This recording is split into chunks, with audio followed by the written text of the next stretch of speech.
Welcome to the BNB Investing Podcast for real estate investors.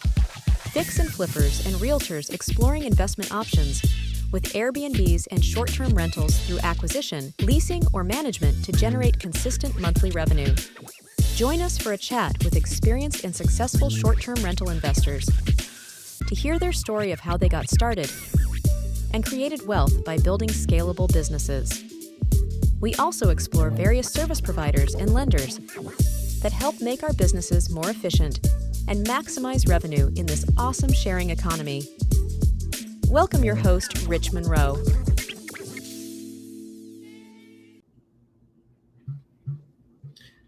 Hey everyone, Rich Munroe here with BNB Investing Group.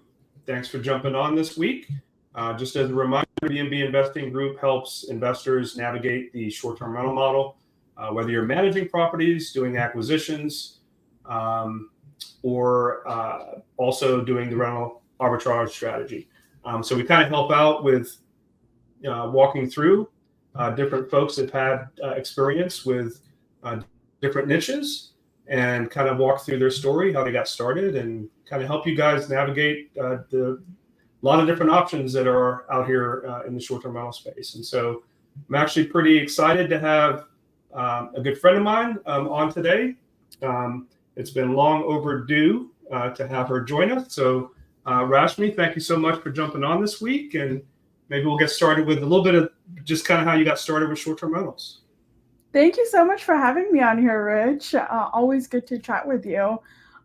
So I got started in real estate in 2020, but I've always been in the hospitality space. I started my restaurant in 2014, right outside of college. I used to have a sandwich shop back then. Grew that into a wholesale company, and then I opened an Indian restaurant. COVID hit, my restaurant took a little bit of a hit. We were off, and I had never had that much free time in my life. And found out about Airbnbs, and I was like, I think I could do this. So my parents bought their first Airbnb. I was like, you guys should buy this. It'll be so easy to rehab. Well, that rehab took us like over 8 months, way over budget. And at the same time, I looped in like another couple of friends to buy another 2 unit. So we launched 3 units within like a month of each other. And very cool. We were so into it. And then we just kind of grew the portfolio from there. And then last year we started managing a couple of hotels as well. That's awesome. That's awesome. So when you kind of just hit the ground running and got started with multiple units at the same time, were you already doing real estate before this besides your restaurant business? No? No. So you just kind of jumped in? Yeah. We had been looking at real estate like 2019, 2020, and we were just looking at long-term rentals back then. And we were like, okay, if we bought like 2 of these, we would make $200, and we're putting in, $50K, $100K down payments to make $200. I was like, the math doesn't work on this. How does it work for everybody else? Like, we couldn't figure it out. And so when we went into Airbnb and we saw the cash flow, we were like, okay, this could work. And interest rates were so low, like we're talking 2, 3, 4%. We just jumped on it. Nice. No, yeah, your timing was definitely in the right place for sure. And so how many bedrooms was the first one you did?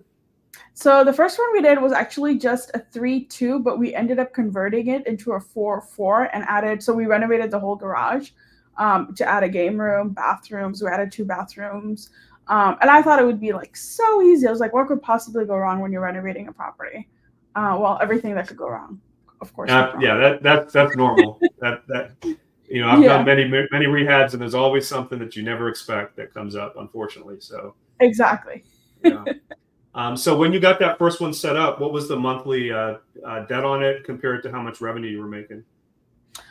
So it was a cheap one. We bought it for, I think, in the 300 range. And then like our monthly mortgage on it was less than like 1,500 because we got a 2% interest rate. So even today, it's like one of our best deals to date. And then we went into rehab. We got it. Like, I think even if I just get like 2 days booked a month, I'm like able to pay my mortgage and my fixed cost on that deal. Yeah. So you were spoiled with that first one because they're not all going to be like that. I will say it's gotten a lot harder to buy the real estate now. Yeah. So, I mean, you just dove right in and set the property up, staged it, got your listing pictures, and just you're off to the races, right? Yeah, and I think what I did correct on that one, which maybe I missed a little bit, and I learned from my restaurant, is I just heard a ton of podcasts. So I for my restaurant, like we make sandwiches and we deliver them to like Austin or San Antonio. I live in Texas. And so I would have these 4-hour commutes, like, two and four, where I was delivering sandwiches and at all this time. So I would listen back to every real estate podcast I can get my hands on. So, back then it was like Bigger Pockets was huge. I was listening to the Thanks for Visiting Girls, and I just kept listening to all of this content. And I was like, okay, like I've got to hire an interior designer. I've got to make sure my property is unique. I've got to use Price Labs for my pricing. Like I just picked up so much free information. And I was like I bought a log cabin in an area that doesn't have a log cabin. So it was just unique. So I looked for these kinds of unique traits. And I think learning from that as I was rehabbing made like all the difference. Cool. What part of Texas was that in? It's in Fredericksburg. Fredericksburg. And is that where most of your properties are now? No, we're actually in 3 different states now. So here's the reason we bought in Fredericksburg. Back then, I used to live in New Braunfels. And with a restaurant, I was pretty busy. Like I was pulling in 50, 60 hours a week easy just at my restaurant. And I wanted to make sure the Airbnb didn't end up becoming a second job for me. Because it's very easy to be like, let me just go fix that light bulb, or let me just like fix all of this. So I bought a property that was like 2 hours, hour and a half, 2 hours away from me. So I was like, worst case scenario, like I have to go out there and fix it. But like, just need to learn how to manage them from afar. So I started doing that. And then, so we did 3 properties out there. And then after that, I told my husband, I was like, we're ready to invest out of state now. So since then, we've just invested out of state. So we're in Tennessee, Arkansas, Oklahoma, and we have a few in Texas. Very cool. Yeah, that's a hard discipline to gain. And it really does take that in the beginning to, even though that first or few units is like 10, 15, 20 minutes away, when you get that message from the guest and they checked in, the AC is not working or something's wrong, your immediate knee-jerk reaction is to run over there, especially in the beginning. You want to get those good reviews, right? Yep. But if you force yourself to act as though you're on Mars or you're 10 hours away, and you do that in the beginning habitually, it'll set you up nicely to be comfortable doing it remotely like that. We did the same thing a few years back with properties in Tampa. It's like an 8-hour drive from Atlanta. And, we had, at the time, we probably had maybe 30, 35 properties here in the Atlanta metro area that were all within an hour of where we lived. But we on purpose delegated a lot of that stuff and set up similar teams in place when we branched out to Tampa. We had about 22 single family homes that we did down there. And I tell you, if you don't do that in the beginning from the start, you're going to be, racking your brain trying to manage something remotely. So it's good that you've done that from the beginning, because now you can basically throw a dart anywhere, right? And be able to activate. Yeah, it's hard. I think I had 2 things going for me. Number one, I just don't know how to fix anything, even at my own house. Like if a toilet's leaking, like I have no idea. Like I'm Indian. Like, we don't learn these things like growing up. We're taught like education's valuable, go to school. Like that's just how I was raised. And so like even today, like I needed like a whiteboard hung up, and I was like looking up handyman because I'm like, I don't know how to hang this up. Like, and I could I could watch a YouTube video and try to do it, but like, is that really worth it? Like, especially if it falls down. Like, I'm like, so I paid someone to like come hang that up for me, and so that was a very easy like kind of discipline to be like, okay, like we've got to do that. You got to delegate everything. Yeah. The second part of it is I had a restaurant, and it took me 8 years to get out of the day-to-day on my restaurant because I started it with just like my mom and I. We were working in it day in, day out. We were the only employees, and then we kind of grew that. And I was like, I know when you start something with yourself fully in it, it's really hard. Like it took me 8 years to get out of it. And for now, it runs without me. But I was like, I can't do that with real estate. Like I can't wait another 8 years to get out of the day-to-day. So I was like, we just have to build this. I can't be there. So like I have to figure it out. So what attracted you to these other markets? Did you have like a formula or a model that you go after, certain cost basis? What's your strategy with that? So we wanted to be diversified. That was like big for us. Especially if there's like a storm or something freezes over and properties are affected, we don't want them to be all in one area. So that was really big for us. Usually we like to invest in kind of red states. I'm very big on investing in vacation markets, so I don't typically invest in any urban markets. I'm not in downtown LA, that kind of stuff. I like to stay honestly under the 500K price point. I buy kind of the cheaper side of rentals. I'm a buy and hold investor. Our plan's not to sell any of these for a really long time. And I learned from my first one not to do a rehab. So I just bought a hotel a few months ago, and actually have my partners handling all of the rehab. And I think just along the way, I learned like I'm very good at day-to-day management, but like rehab is not my skill. And like just to stay out of the way, because it's not what I do well, and like I focus on what I do very good, and everything else I really try to focus and hone and find people that can help me do other things. Love it. Yeah, so I have another business with Scriven where I help out as a fractional CEO. He has his own portfolio of short-term rentals he manages, and he's great at sales. I'm great at ops, and I think when you kind of blend that together and you're like, this is my lane, you just get to have so much fun. Nice. So you mentioned the hotel. So how did you get in the beginning moving from single family to hotels? What caused that to happen? How did that come to be? So I'm in a mastermind group, and we had like an in-person like meetup, and these guys were talking about. He's like, hey, my friend has a 6-unit out in the coast of Texas. He's really struggling. He doesn't know how to operate it. Can you help? And I was like, I think so. I mean, like, how hard could it possibly be? And I was like, I'm willing to learn, because I'd been wanting to get into hotels for like 6 months, and I couldn't like find a way in.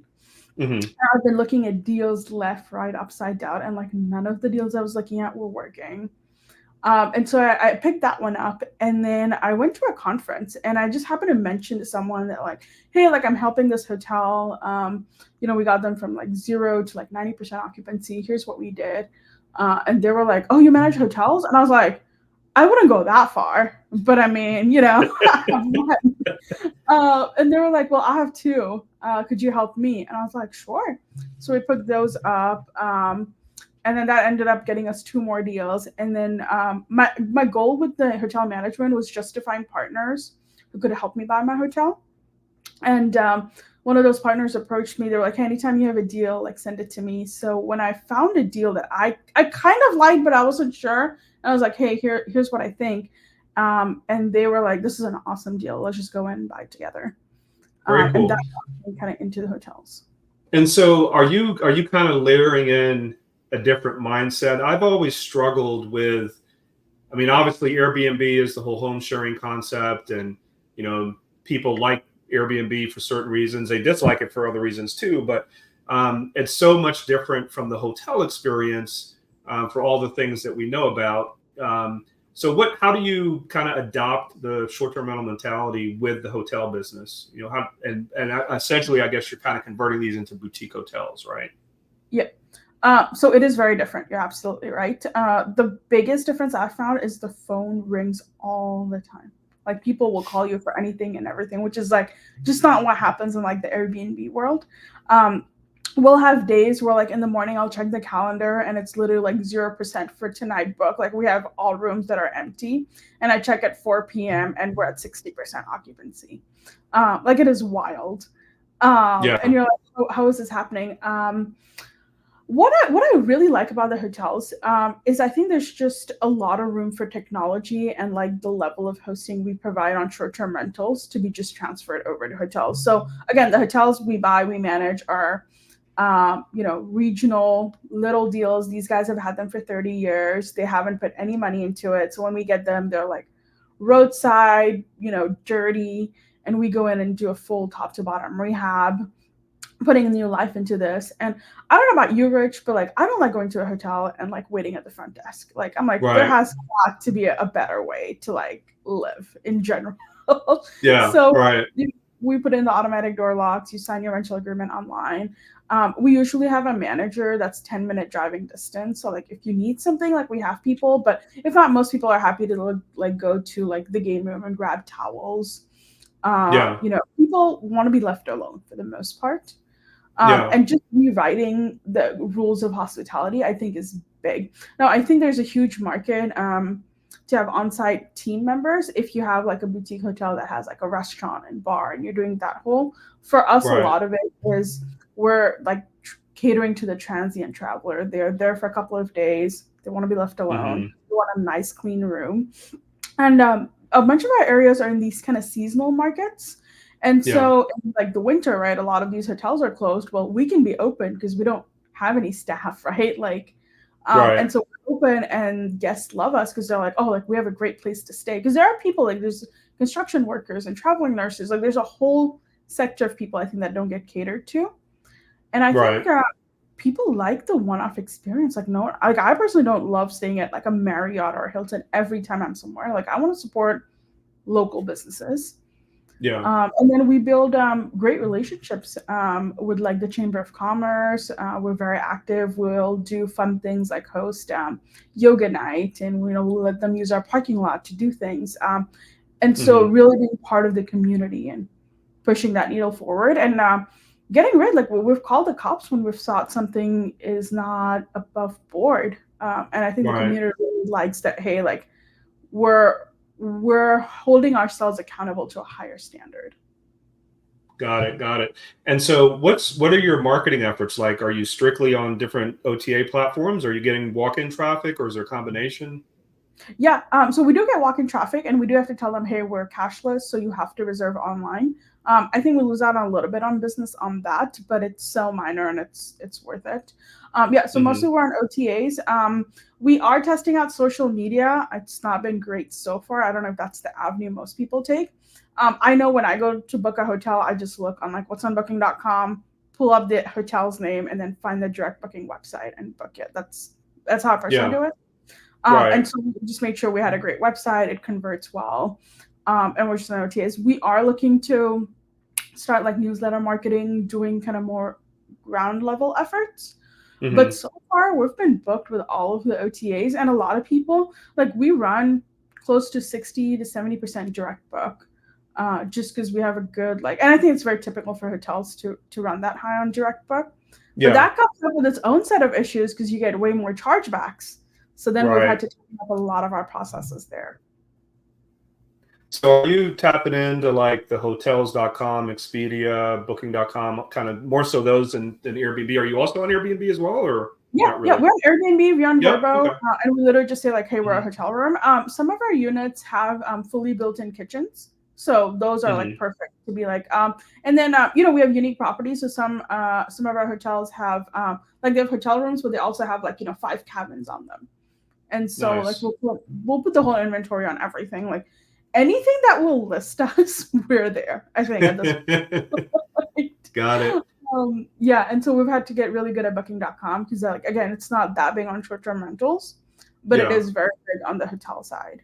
So are you doing anything strategic on the remodels? I've visited a hotel in Jacksonville Beach last year.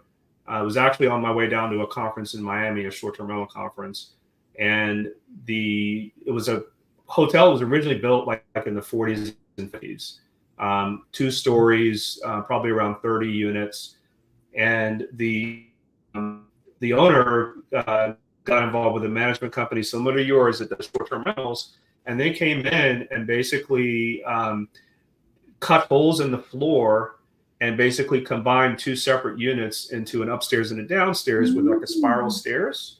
And then you could basically have a larger master suite on one level, then another level, living room and a kitchen. So have you done any things like that, or are you just basically focusing on remodeling and updating what's currently there? Yeah, more of the second level, updating and, getting a cleaner model. I will say it all depends on the property. So like anytime we look at a new deal, we're like, okay, like what does the market need? What do we think the market needs is a better question. But yeah, like even on our newest remodel on the hotel we just bought a few months ago, we are going on that one, putting in more amenities. We're trying to put hot tubs in 6 of the units because it has this insane view of the mountains. And I'm like, guests would love it. They had like their hotel room had like a private hot tub. And so, or like it's a big biking community. So having like space for biking and putting, motorbikes, you can park your bike, comfortably or easily.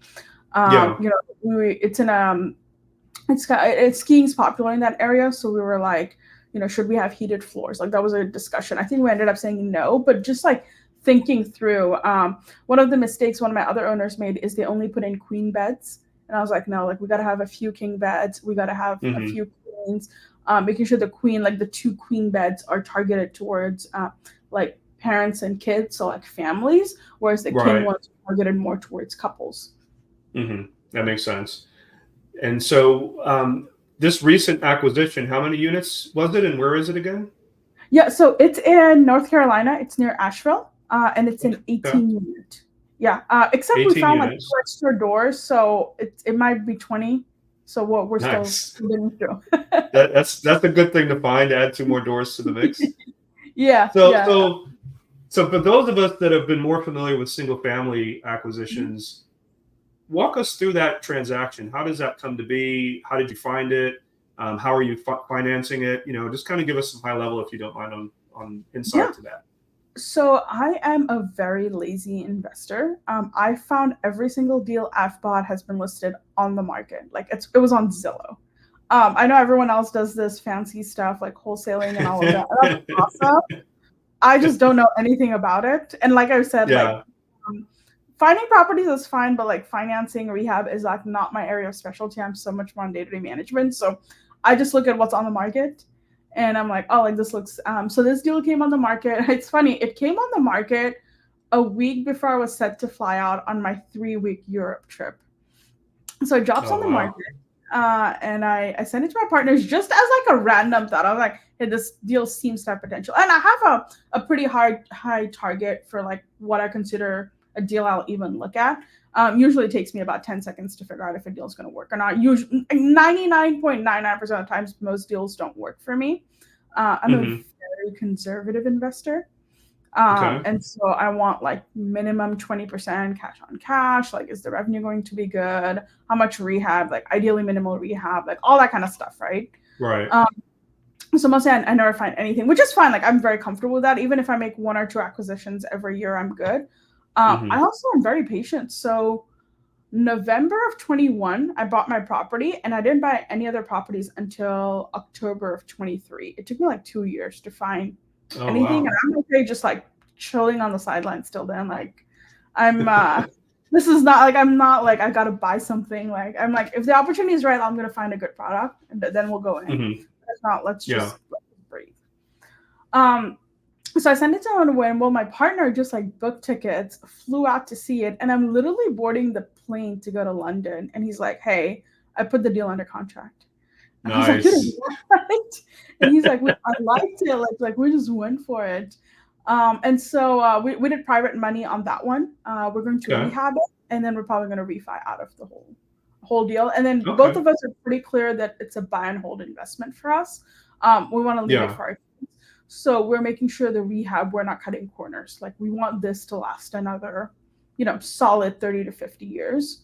And so it's not like we're going to, flip it to a retail investor in 2 years or something like that. Got it. Very cool. And so strategically, tell us a little bit about your operation, right? You got a lot of different states that you're in. Your lane is hospitality and operations. So how is that set up? Is it a team of folks? Is it just you? Is it a couple of people? What does that look like? So every property has like an on-site team. So cleaners, handyman, whatever you name it. And then we have 5 people in our virtual office. They handle all kind of day-to-day guest comms.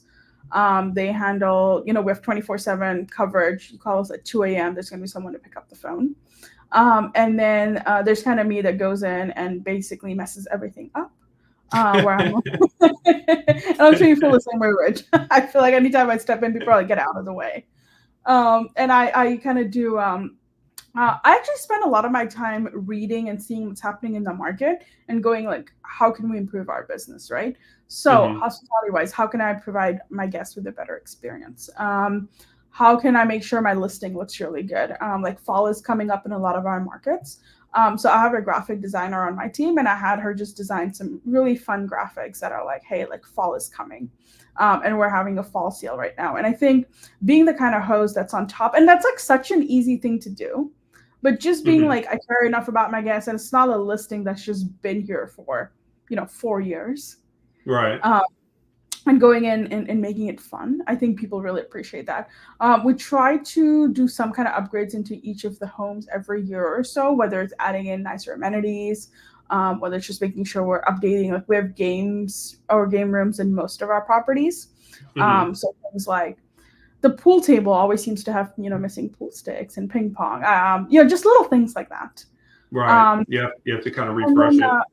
yeah, exactly. And then day to day, we're on top of our cleaning, right? So if our cleaner's like, hey, I'm missing toilet paper, we order that right away, so they have it in like a day or 2 days. If a guest is like, hey, I'm missing a can opener, cool. We have Walmart Plus, get it delivered to them. It's free delivery. Hmm. Let's make things right. AC's out. Hey, like let us get someone out there as soon as possible to take care of it. Little things and just consistently being on top of it and making sure our listing is relevant. Like I think it's gotten tougher and tougher with Airbnb. So making Yeah. sure my listing is relevant, staying on top of search engines. I tend to stay towards the higher guest count. So, 12, 14, 16 people is my typical what I buy. Except last year, I Okay. bought a studio cabin in Arkansas, just like on a whim. And I bought Hmm. it, and it took me forever to rehab it because, like I said, I shouldn't have touched it, but I couldn't help myself. And I did, and I was very much over budget on that one. But that one's been booking out splendidly. It's my first experience with like a studio. Yeah. So it's for like barely 2 or 4 people. It's a super cute cabin, and it's been crushing it. We launched it 2 or 3 months ago, and we're Hmm. running at like 95% occupancy. And I know most people are like, at that point, if I'm an investor, I'm like, raise the rates. But I'm pretty Yeah. happy with the rates, and it's still booking out. And I'm like, Okay. let's go. Well, very cool. Let's take a quick look at one of your properties. Yeah, this is my Um, first one that I rehabbed. It's been a while. so this one has been up and running for how long? Since 2021. It's about 3, 4 years. Okay. Yeah. And So you've got the your game gate. room. Yeah, Hmm. that used to be the garage. Nice. Yeah. And this was a heck of a deal. We put in the offer. There were 6 other offers with it, and I heard on some podcasts you're supposed to give like the seller 24 hours or your offer's invalid. Knowing nothing about real estate, I put that in the contract, and we didn't hear back for like 4 days. And I was like, oh my god, like, do you think I offended them? And come to find out, the seller had a heart attack over the weekend, and Oh, was wow. like in the hospital, and like they just took like the highest offer, which was like our offer, and like our offer was just on like asking price. Yeah. And then they literally took like one pillow and one TV with them. Like they left everything abandoned, and so we had Wow. to go and clean everything. Yeah, we redid everything on the property. Um, but yeah, so it was fun. So this is a log cabin. Log cabins aren't a super popular thing in Fredericksburg. So we were unique in that aspect. And then this is on two Hmm. acres in the woods, and it's about 10 minutes from downtown. So like perfect for like those bigger groups. We host a ton of bachelorette parties, people who just want to get away. A ton of kind of family groups. Like if you have 2 or 3 families, they'll come hang out. Um, and do that. And then I think the decor, we used a local interior designer who did a fantastic job. And then while Yeah, I was that's awesome. I actually met with a ton of investors in the area, just to kind of learn like what worked for you, what didn't work for you. And I'm a coffee snob, so at every one of my properties, I put in an espresso maker. Because in these Nice. little towns, coffee shops close at like 3 p.m. And I'm like, that's exactly like when I need coffee. So I just put them all of my properties at this point. I love And the sprinkling in the reviews. That's awesome. Yeah, I think people really like that. You won't believe how many people book it for the Nespresso maker. Like it's literally like $100 or $200 investment. Mm-hmm. Yeah, it's that little guy on the right. And people go crazy for it. Like, yeah. And we supply like the pods, like a starter pack, and people just like go nuts. Like they're just like, and I Very cool. literally, I make it a habit to stay at nice hotels, like 5-star hotels. And like, what amenities do they have? And I saw that at one of them, and I was like, I gotta have this, man. Like, this is awesome. Nice. So this is maximizing space. What do you got? Sleeping 8 here? Yeah, we have those Or are queen beds actually at the bottom, so they're pretty comfortable. actually 12, is that 10 people you could sleep in there? 1, 2, You 3, could, 4, 5, yeah. 6, 7, 8, 9, 10, So 11, 12. I come from an Indian family, and it's very normal for like the kids to get like one large room just filled with bunk beds, which is like basically what I Nice. do here. And like so all the parents can stay in the main house, and the kids can be here, and there's 2 full bathrooms here. Very cool. And so it's like a perfect little getaway. And then if you don't have that many people, the queen beds are because I usually find like the bunks are just so tight. I'm like, I need some space, Yeah. man. Love it. So what's the total capacity for this property? This one I think sleeps about 18, which is a lot for like just a 4-bedroom, 4-bathroom property. Yeah. Usually I recommend about 12 people stay there, and that's pretty comfortable. But a lot of times we get so many young kids, like with Airbnb, like if they're under 2, you can just mark however many you want. Yeah. And so I have to be like, can't really do that. The other cool part about this is they have it's on 2 acres, so there's tons of parking. So no one ever has to worry about like I have another property where parking's tight. And so I think we did the right thing with this one. We put in floor plans. Anytime a guest asks us a question, we try to include it in our FAQs. So people just when they're reading the listing description can go, oh, like, okay, that was my question. Because I think sometimes people are just shy to ask. So I think giving them information up front makes it so much easier. No, this is awesome. A ton of graphic work. And again, all of my team does all of this. No, this is good stuff. So every one of your listings has this kind of format as far as number of pictures. We literally have an SOP, and like every time we launch a new listing, they have to go through and do all the SOP. So like we need like graphic work done, we need the guidebooks done, we need like local attractions, we have like a listing template. So everything I have in my business, I try and create what I call an SOP. And an SOP is really like I think it's this fancy word that gets thrown around. Like my SOP is me literally turning on Loom video and me just trying to figure things out. I was doing one yesterday. It took me like 10 minutes to figure out how to exit out of this application. Edit this out. But I'm like, it just really is that easy. And I'm like, just watch me do what I do. Very cool. Love it.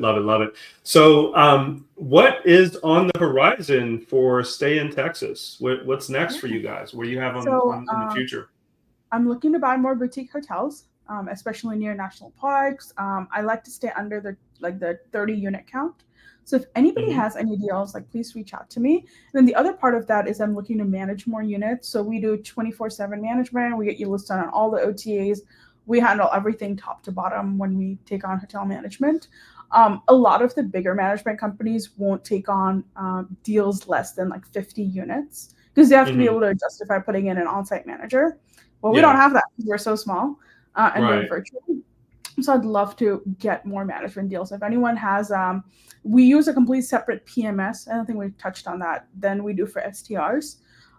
It just helps you rank so much better on Google.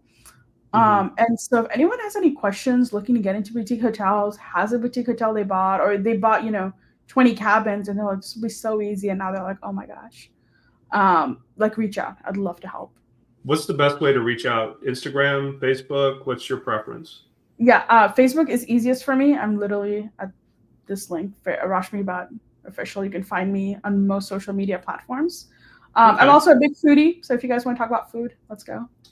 No, I was going to touch on that because I grew up in the Caribbean. My wife's from Trinidad. I was born in Guyana, and so we have a huge Indian, curry food influence. And so, the next time I'm in town, I'd love to come check out the restaurant. That sounds great. Yes, please come on over. Again, my restaurant's in a vacation town, so come on over. I also do fun videos where I just talk about Indian food and cooking on a completely separate Instagram channel. It's like my fun relaxation project. Very cool. So Yeah. let's finish with, if there's one kind of piece of advice that you could give somebody that's just getting started with looking at boutique hotels and wants to kind of grow a business with it, what would you tell them is kind of like one of the most important things they should be looking out for?